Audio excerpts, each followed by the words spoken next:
What a day. Welcome to What a Day. Welcome to the most reliable news source in the world. Let's start off going back across an ocean or two to my homeboy, Wykie, with a bit of wisdom. And acknowledging that one great video that Andrew Hiller did. I'm not lining up to suck on anything, okay?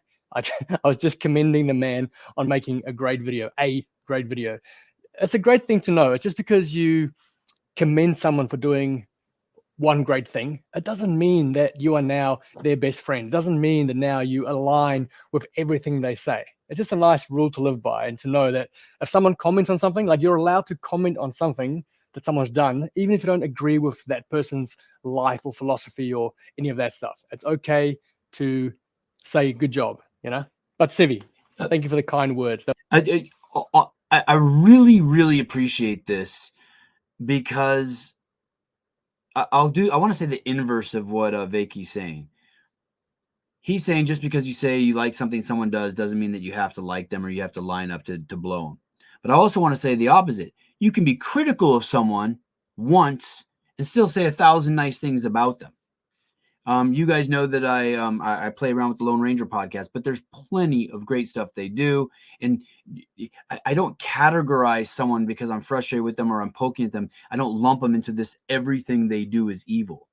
It's like, no, I'm not going to betray my own discernment just to placate some political ideology, or I'm not interested in just ramrodding someone into the ground with everything they do if I disagree with it. I need to be true to myself. I appreciate Wykie saying that in that way, although I do think he is he has a secret love for Andrew Hiller. Andrew Hiller does the news and embarrasses this news station with his incredible production value, great pacing, dramatic presence. This was a very potent part of his news a couple days ago. Channel, but all he does is post about golf. Nate Edwardson said that the dark times of CrossFit are right now. Craig Ritchie's down 1,000 followers in the dark times. Talking to Fitness is down a couple hundred followers in the dark times. But the CrossFit Games team have gone up 50,000 subscribers. Now you tell me, the golden goose, the super beacon that is the CrossFit Games happens in August. They put on 50,000 in August. How is it possible that they put on 50,000 in January during the dark times? Because they bought them. And this is why ESPN doesn't recognize us. Incredible insights from Andrew Hiller. Always worth listening to him. He is a student of the game. So fortunate to have it so that he keeps bringing these types of pieces. I loved his news. I'm jealous. He's great. Coffee Wads and Pods.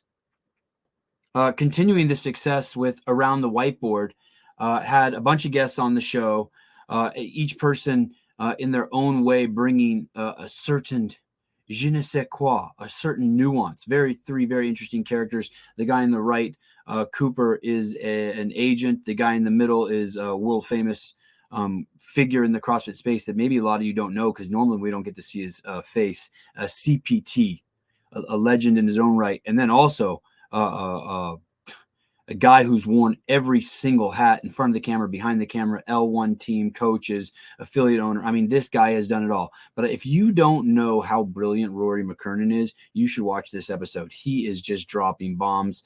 Let's listen to a little bit of what Rory's got to say here. Yeah, I say decidedly no, there should not be a minimum work requirement. Basing my answer on the implications of the leaderboard, the purpose of the open, and the rules of the programming. So first, I think it's crystal clear, whether I get one rep or all 45 on your terrible example, I've got access to a higher level of skill and ability than a skilled athlete who performs a higher volume of a less complicated task. So strength in CrossFit is productive application of force. This accounts for task accomplishment. So in other words, if I got to muscle up, you don't on that. Rory taking shots at the host, my beloved Pedro White, to talking about the sport, also incorporating the methodology at the deepest level. Rory McKernan, I don't know what his role is over at Mayhem. It's something big, something huge. Rich scored with that. Check out that entire episode. Some great stuff on there. Pedro continues to kill it with his Around the Whiteboard pieces. Furthermore, in the news, something from Danielle Brandon. It just says everyone loves a good story, and it's Danielle Brandon with a fancy hairdo and an oversized shirt, walking in a room. Let's see what happens next.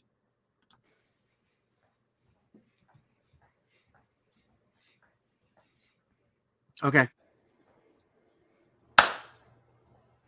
Yeah.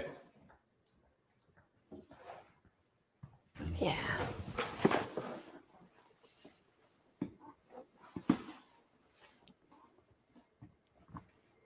Ready? Danielle Brandon Energy, directed by Antonio Green. Talk about saying more with less. Good cast of characters. We see her mom, that guy Coop from Around the Whiteboard, of course, Dave Castro. This looks like it's going to be Mr. Kotler. This looks like it's going to be something worth watching. So congratulations to Danielle. I'm guessing this is a documentary. It's coming out soon. We saw Dallin Pepper, Fittest Man in America. Danielle is a multifaceted character who with a lot of intrigue, a lot of questions. She was on this show. She gave a very strong interview the first time I had her on the show about her history. So I'm curious if the documentary is going to cover that in a little more detail from the different voices who are part of her life. The Golden Barbell. This is a guy who's putting in an application for the Golden Barbell, and this is posted at the CrossFit affiliates. Every day is the heart and soul of Soul. Every single day, for sure.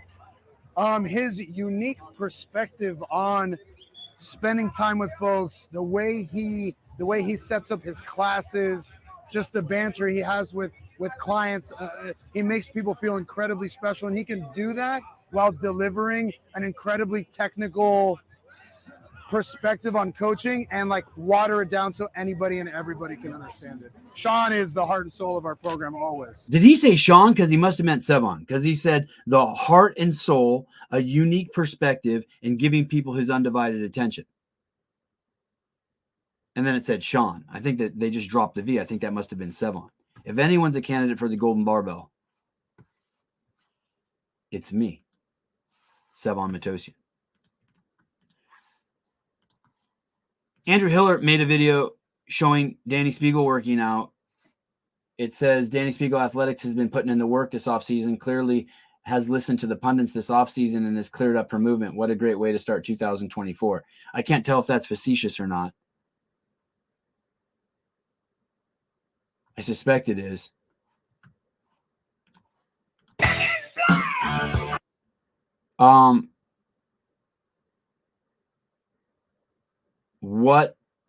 What an amazing specimen. What an amazing specimen. You can see that workout she does. You can see a portion of it at DELLE Athletics. I think that's like her training Instagram account. I have no interest in whether she's getting full reps or not. I just can't believe I'm part of the same, I don't know, I'm made from the same DNA as that. What an incredible physique, and what will quickly turn into a body issue of the news. Tia-Clair Toomey saying some scary shit. Not scary to me. I'm not competing against her. She was on Coffee Pods and Wads. She was extremely active in the interview. All smiles, brought tons of energy. Not a single awkward moment. She brought her A game. Pedro brought his A game. Here we go at the 49-minute and 30-second mark. We're going to give this quite a long listen, at least 30 seconds. Listen carefully, people. The queen is back. You know, after I'm satisfied with what I've done, and I'm not satisfied with what I've done. Am I happy and proud? Of course, but I'm not satisfied yet. There's more to do. And now, like, I've had a baby, and I'm now also improving on things that, like, I didn't think I could improve on more. Like, it's crazy. Like, the last couple of months, I'm just like, holy shit, I'm tapping into something like a whole nother realm. I'm tapping into a whole nother realm. I'm not satisfied. I'm proud. Ramping up 2024. the Tia Toomey show.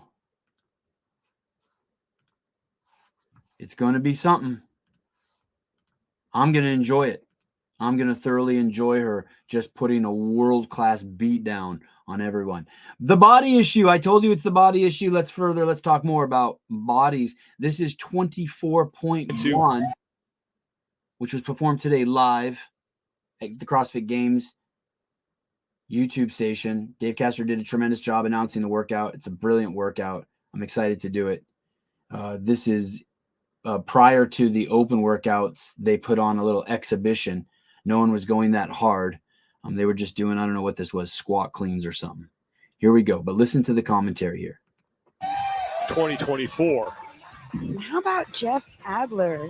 He looks a little thicker than we've seen him, right? We saw him yesterday, and that was the first thing I noticed. And we talked to his coach and partner, Carolyn Lambre, and we asked him, is he bigger? And she said, yeah, he's a little chunky. So I wouldn't call that chunky. That guy is.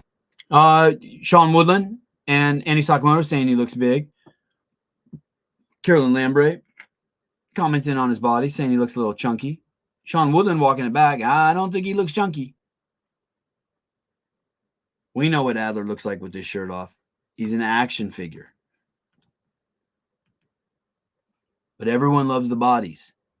That's why we go to the zoo to look at the giraffe's long neck. It's one of the coolest things about the CrossFit Games that we get to see the human body performing at a crazy high level. All the muscles and sweat and stuff glistening. 24.1, Andrew Hiller notices right away. He writes, don't put silly rules in place if you aren't going to enforce them. Wasn't Dave Castro also in attendance? Ouch. Now the entire world is going to have to be invalidated because this is the way they saw it on the live stream, and those who follow rules are going to be punished. I think that's a little strong. I did hear that the athletes were dinged 3 seconds because of the way they started. Here's the video from Andrew.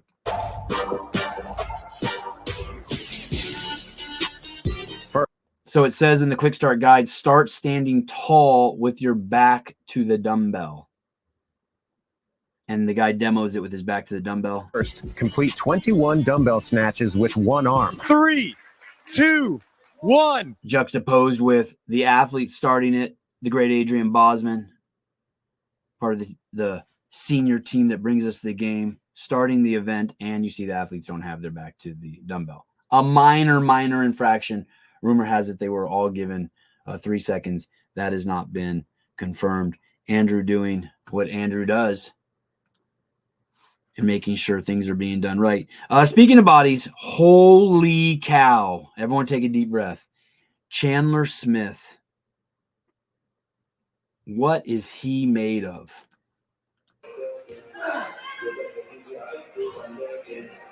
Yeah, let's go. Come on, Josh. The cliche is, man, he's made of marble. Well, man, he's made of marble. Come on. The hard stuff. Good job, Chandler. Come on. 5:59. Come on. I believe that was the time we heard it. Yeah, come on. Absolutely smashing it within an hour of the announcement.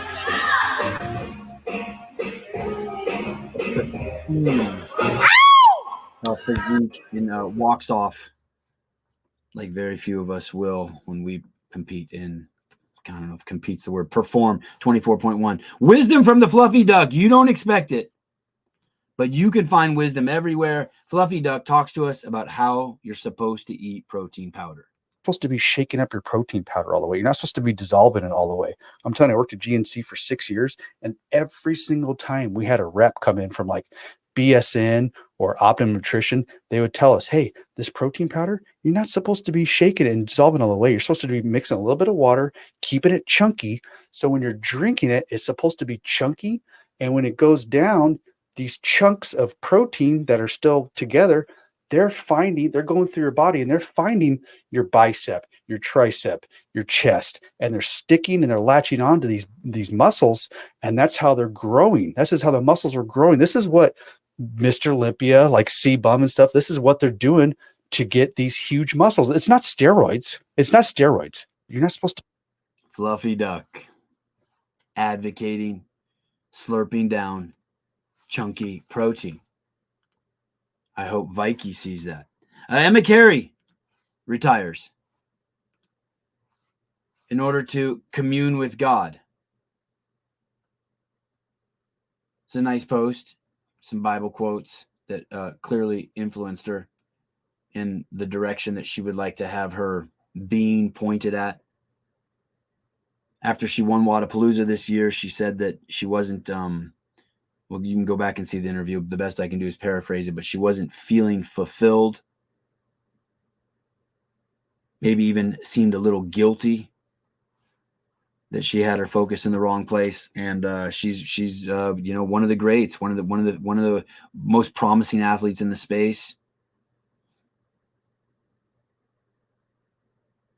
Taking the year off.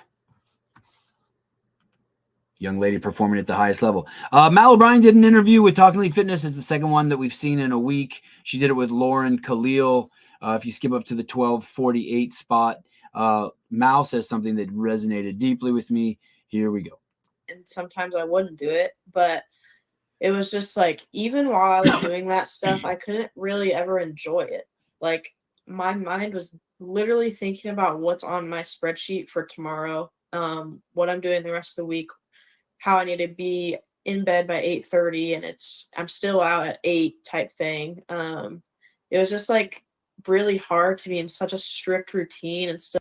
What I'm hearing there is Mal O'Brien is saying she was struggling to stay present, and she was always concerned with the future, what her next workout was going to be, whether she was going to make it to bed in time, what she was going to do tomorrow. I can relate as a child that felt like school was like that for me. Sundays were completely ruined. I could never get settled on Sundays because I was always thinking about Monday. It was like that from kindergarten to my senior year.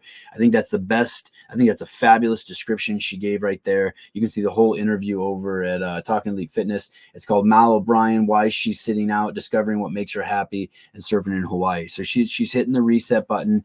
I think that's a great insight into the her situation and her current psychology. And that, my friend, is the news.